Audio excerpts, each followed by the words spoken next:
Our brother Khalil, tell me about your journey to Islam. How did it start? Well, I come from a family from the Caribbean, from a very small island called St. Lucia, which has a population of about 120,000 people, a very small place.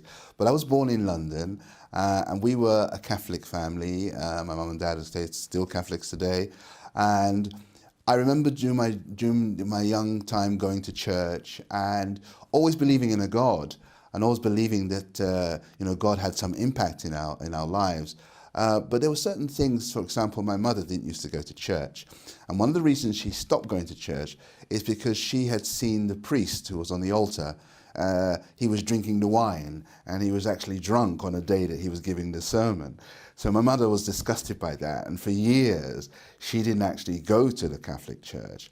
Myself, I saw one day a man who desperately needed help walking down the middle of the aisle, and the priest was asking the altar boys, these are the people assisting the priest, he was asking them to he was asking to get the guy to sit down. And I was a small child of 7, 8 years old, and to me it was obvious that this man needed something. He needed compassion. They needed to stop the sermon. He needed to stop talking and attend to what this man had. And even as a young child, I found it very strange that there weren't any compassion. Is it the same priest? Yes, it could have been. No, I think it was a different priest, a different time.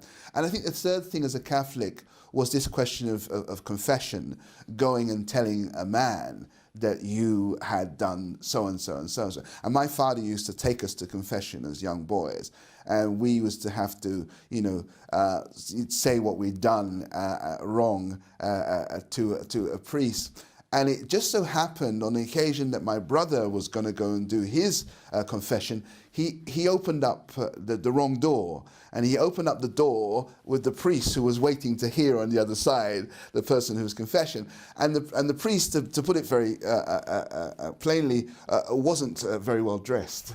This was startling to me. I was about 11, 12 years old. So I'm not saying at all that this is the experience of everybody, but these three experiences that I've quoted left enough doubt in my mind that perhaps this wasn't the way it should be, and there were things wrong. Yeah, but badly behaving men of religion exist in every religion, don't they? I mean, absolutely, and this is one of the dilemmas, and we'll get into that. When I came to Islam, I saw, before I came to Islam, I saw religion as the root of all evil.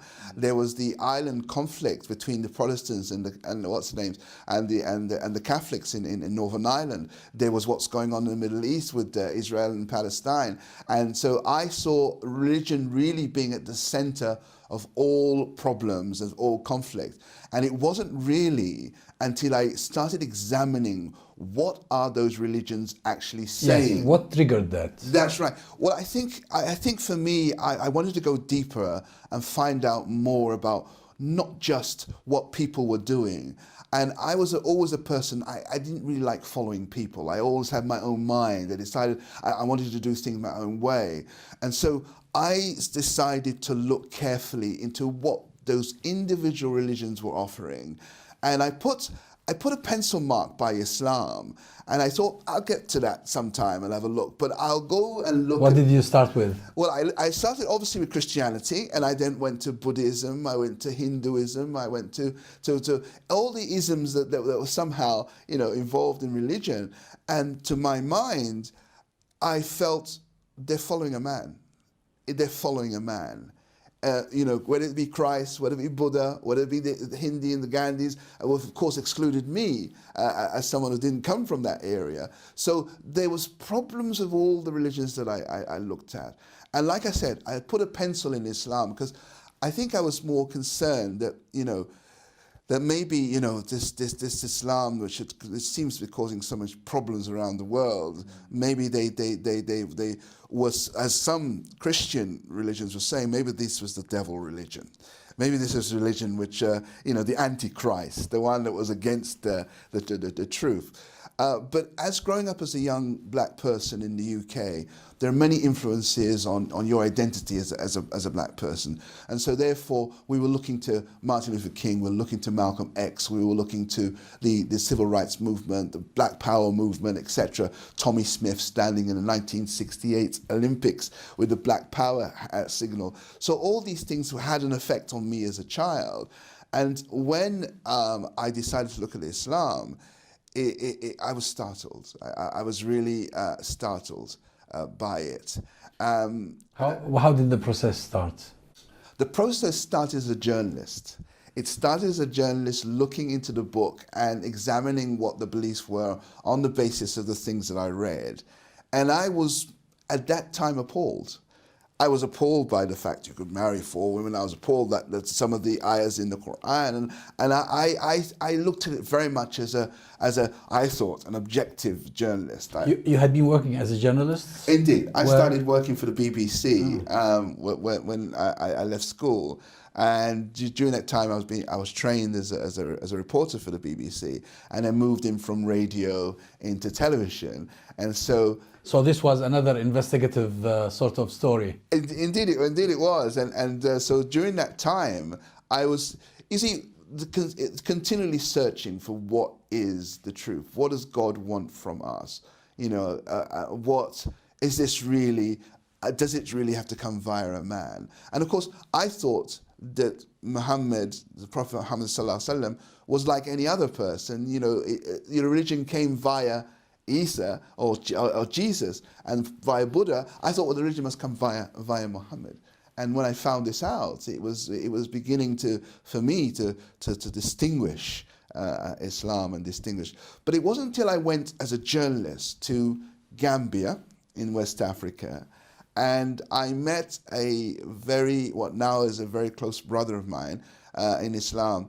And I saw him with his family. He had a lot of children in the yard. He was living very basically, very simply, etc. And we got into a conversation.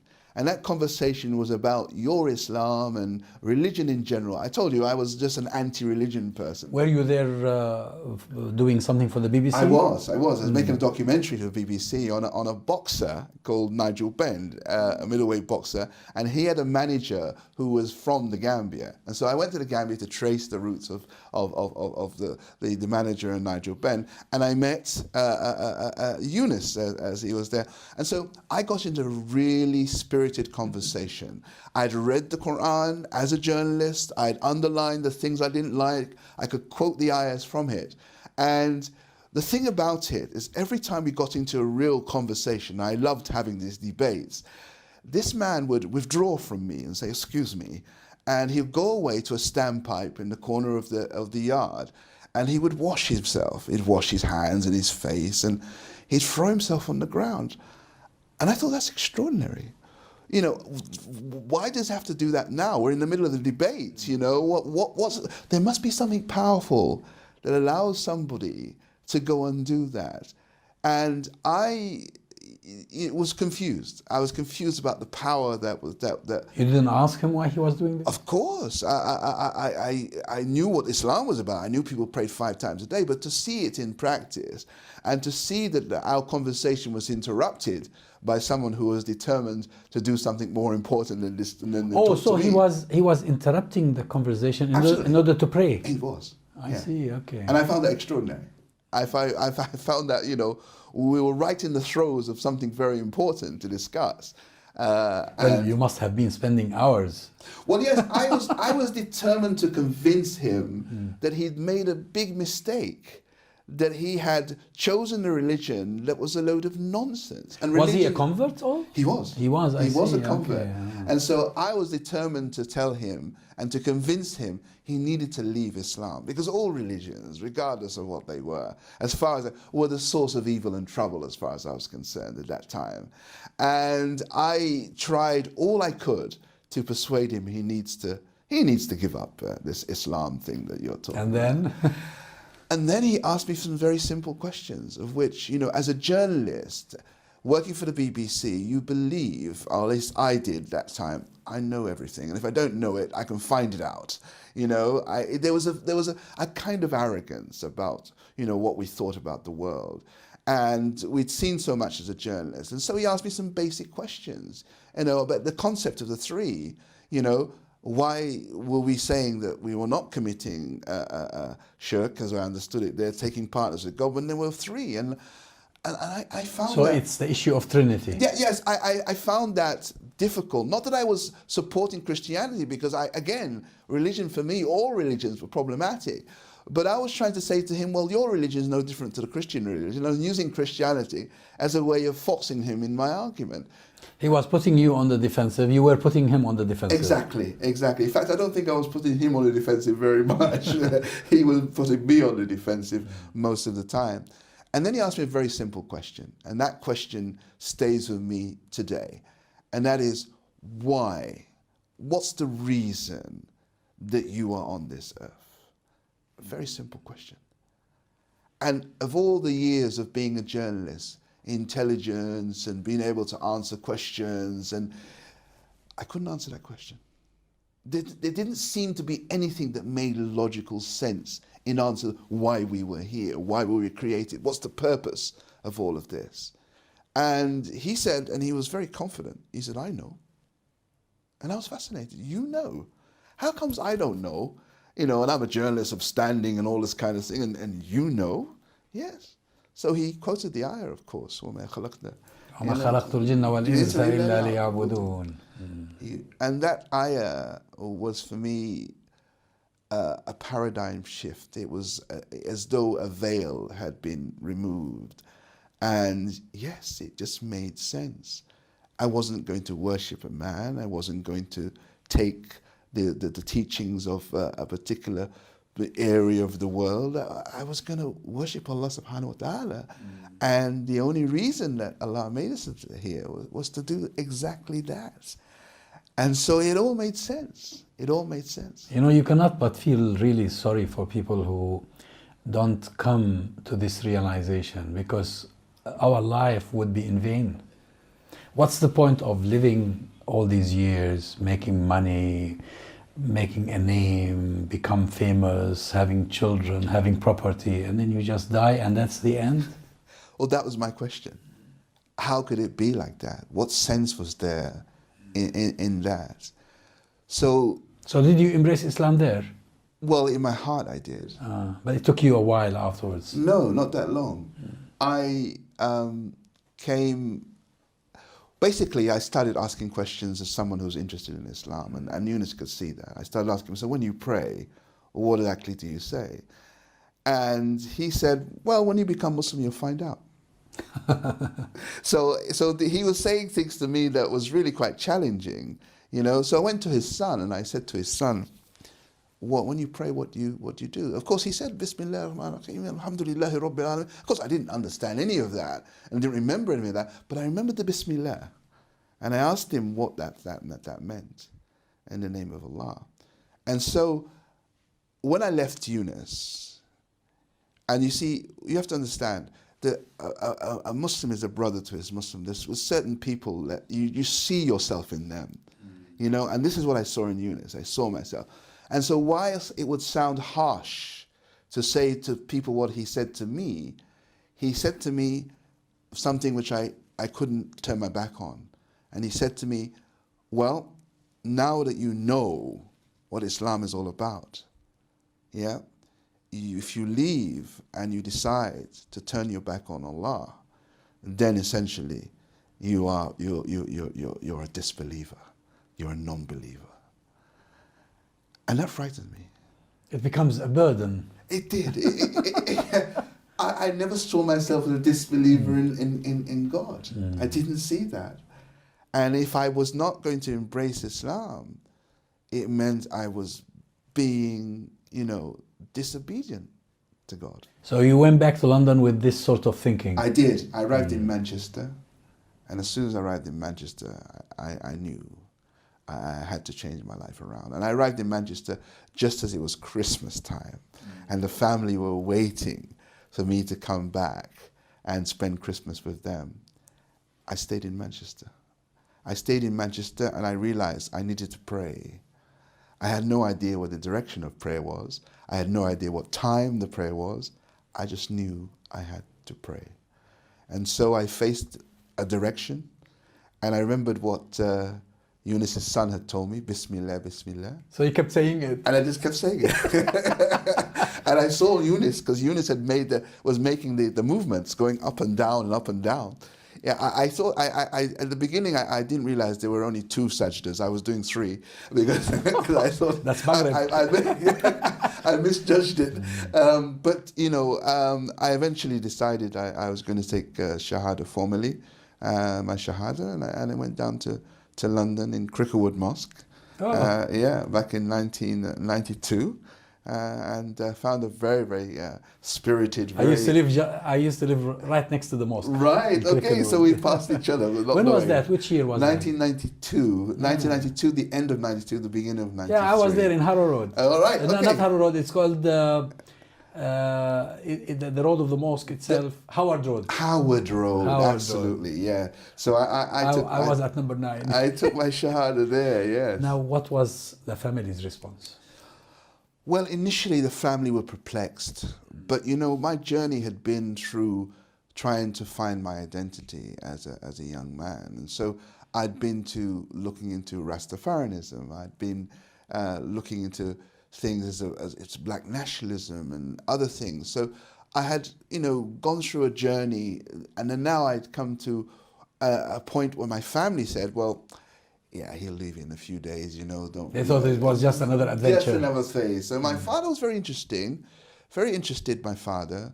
My mother, after a while, thought, you're not going to leave this stuff, you're doing. She became very angry. And the friends around me, I no longer felt that they had my worldview. They had the same views as I did. But of course, Did you lose friends? Yes. As a result? I went to the BBC, and essentially within 1 year I left the BBC. And I was always told, well, why did you leave the BBC? Because I no longer felt I could pretend. Yes. I'm not saying that being a journalist is about pretending. It's not, but it is about embellishing things. It is about writing the story to the strength, as we were told. So there was an element of untruth in what I was doing at the BBC, and I felt there was some sort of disillusionment. There was definitely. I used to do very scary, high-profile kind of programs, documentaries, going into drug dens and dealing with really difficult social problems, and I lost the desire to, if you like, exploit people.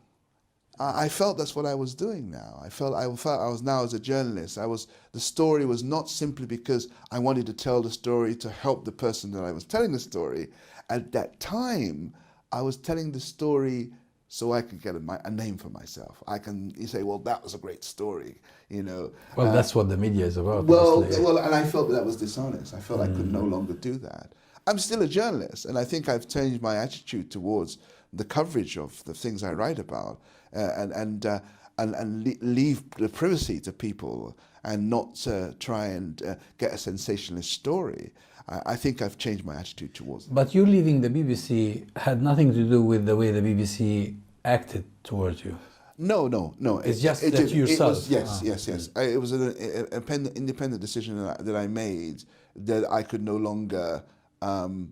Well, you see, I was presenting I presented a program back in 1991 on BBC Two. I was presenting a program called Hearsay. It was a chat show.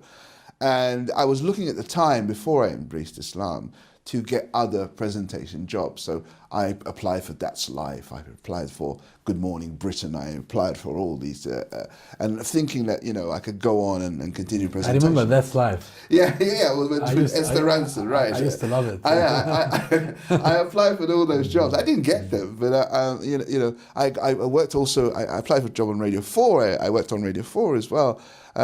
So it was a case of saying, do I continue trying to, get a name for myself, or was it more important now for me to think about, the new worldview, the new direction, and trying to understand what Islam was about and trying to help people, trying to be part of a community.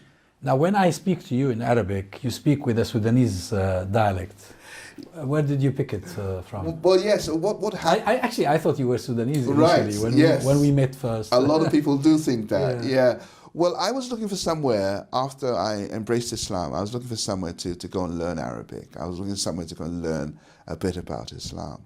And so I was told through friends of mine who remain dear friends until this day, that Sudan was an option. That they had an international university there where people were learning Arabic and learning religion, and I decided, well, why not? Let's give it a go. So the course was for 1 year to learn Arabic, and then I was thinking I'd come back to the UK, but I enjoyed it so much.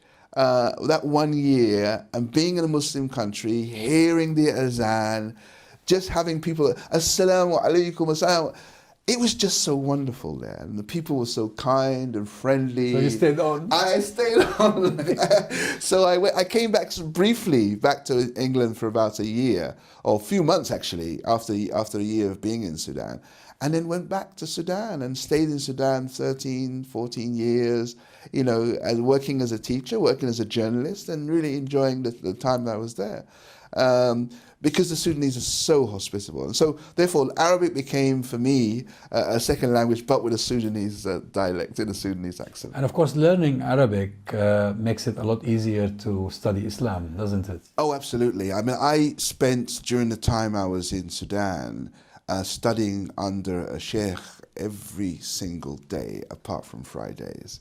And at the beginning of all of that, because I didn't understand a lot of what was going on, I used to have a small tape and tape the sheikh, and then go home and discuss what the sheikh said, and then play it to people. Said, what did he say here? What did he say here? But eventually, after about 3-4 months, and that's really how quick it was, I could understand. And traditional learning is so good, brother, because what traditional learning does, it gives you a textbook. And you have that text that you can learn. So you're learning Arabic through the text that you're reading, and you're also getting the explanation from the knowledgeable people who know that. And so, alhamdulillah, I was very fortunate to spend my time. And I used to also run an English teaching school, but I used to leave the school every single day between Dhuhr and Asr, and then come back to work. To study with the Sheikh every single day. I usually ask the brothers and the sisters I interview about how they were perceived or how they were received by the Muslim community in their locality. I don't know whether this question applies to you or not, because you went to Sudan and you were in a Muslim country. But was there any special experience with the Muslim community in London, in North London, where you were? I have to say that I was became Muslim during the time that was very volatile in terms of the different groups of the Muslim community.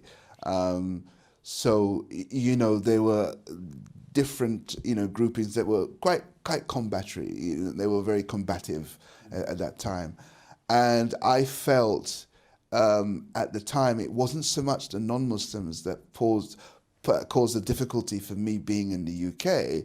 It was the friction that was happening among the Muslims. Subhanallah. And I feel that's why I felt I needed to leave and make hijrah and go somewhere else and learn better my religion, because there were so many conflicting opinions about what was and what should be and the way people should practice Islam. And so I found a great strength moving away from all of that and learning in the Sudan. And of course, when some of the groups are saying, well, why would you go to Sudan? Sudan's a country where they do all this kind of strange things and this kind of stuff. And I didn't find it that way. I found it a great country in terms of the way that people lived, and it was just living Islam. So I was highly respected, highly prized for being an English teacher and being a journalist out there, and it became my second home. Now, funny enough, I came back to the UK, and when I came back to the UK, There was a... You mean after the 14 years? After the 14 years or so, I know I came back to the UK, and there was a tremendous... there's a tremendous feeling of feeling low about being back in the UK. Because that's after 2011. That's correct. 2001. Yes, no, it's after 2012 I came back, roughly. Yeah. Oh, I see. So okay. all the 2001, all the 9/11 stuff, I was in Sudan. You did not witness it here. No, I didn't. No, I didn't. I was away. Yeah, but that was 2012. That was nearly the height of the Arab revolutions. Absolutely, it was that time. So there was a lot of pressure, not because of the Arab revolutions, but of course a lot of pressure around being Muslim. And I felt weighed down by it. I felt that, you see, culturally, you live with people who are Muslims, you develop, their attitudes and whatnot. So it's very difficult in the beginning to adjust to. Yeah, probably because of the transfer. You come from a majority Muslim country to England. Absolutely. I mean, for example, in Sudan, being my age, if you get on public transport, okay, it's impossible. The whole bus would get up and say, "Oh, come and sit, Sheikh, Ustaz," and everybody would offer you a seat. And there were times in the UK when I was just beat, really tired, and really hoping someone might give me their seat. Because I was ill at that time. I wasn't as well as I am now, and I was really looking for that kind of assistance, but it didn't come. So rather, I saw young children sitting in chairs, which was impossible in the Arab world in that sense. So, it was very different. It was very, very different. It was very unusual. I had to get used to being inside, for example, back to being inside four walls again, because we lived very much in the open in the Sudan. So, and it was very hot there. So, coming back and feeling the cold, it was quite an experience. But I think generally having to justify your existence as a Muslim became very, very difficult for me. Always trying to justify why you decided to, and look what the Muslims are doing, etc. But I've always been very, very confident about Islam and about Muslims, and I'm not one of those people who think that Islam is going down the pan. I look and I'm amazed how many people are still coming to Islam, how many people are being persuaded that this is the way of life that they want to choose and what they want to do. And so for me, it's good news and still continues to be good news around everything that's happening for Islam. Let's put aside, my own personal experience as a Muslim. I'm being very, very well treated, alhamdulillah. But, in general, I've seen so many people just flourish. Their lives have become, so much better. Their parents have poured out their love to them, and they've been just better people, with good characters. And there's nothing better for me to see and live around, good people, good Muslims. Alhamdulillah. What a good note to end on. شكرا جزيلا. Thank you very much. Thank you. It's a pleasure talking to you. Allah يسلم. Thank you very much indeed. Barakallah fi.